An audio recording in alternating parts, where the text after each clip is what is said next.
मुलं पण होते आणि तिथे पण मी सांगितलं सर्व शिक्षा अभियान कारण ह्या गोष्टी सर्वांना माहिती होतं फार गरजेचं आहे. सुरुवातीला आम्ही इंजिनिअरला 2008 ला लागलो तर 50 मुलं इंजिनिअर नव्हते. असं नाही की मुलं होते नाही, मुलं पूर्ण इंजिनिअरमध्ये होते पण त्याचा डाटा शासनाकडे नव्हता.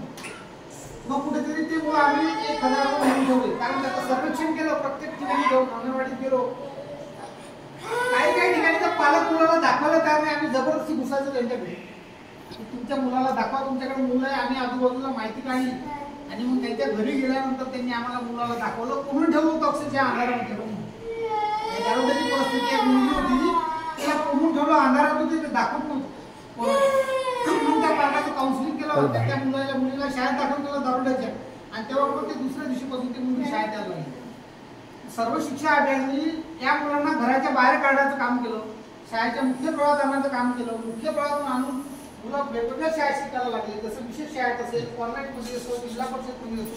आणि त्या मुलांचे राईट्स काय हे मुख्याध्यापकाला सर्वात पहिले आम्ही कार्यशाळेतून सांगितले. अंगणवाडी त्याला कार्यशाळेतून सांगितलं की या मुलांना तुम्हाला अंगणवाडी जीव द्यायचा आहे, याला आहार द्यायचा आहे, याला भत्त्या मदतीने भत्त्या द्यायचा आहे. शाळेच्या मुख्याध्यापकाला सांगितलं या मुलांना शाळेच्या प्रीमॅचमध्ये आणायचं आहे, शाळेच्या वेगवेगळ्या ऍक्टिव्हिटीमध्ये याला इन्व्हॉल्व करायचं आहे. शालेय असो, प्रार्थनेच्या वेळेस असो, परिपाठाच्या वेळेस. आणि मुलं शिकलं पाहिजे. मुलाचा टाइम आज 1-1.5 तास ठेवा, उद्या 2 तास ठेवा, परवा 3 तास, असा पूर्ण मुलांचा टाइम वाढवला आणि मुलांना 10 ते 5 पर्यंत आम्ही शाळेत 15 वर्ष झाले अजूनही आम्ही दिव्यांगाचं काम करतो. माझं त्या क्षेत्रामध्ये 18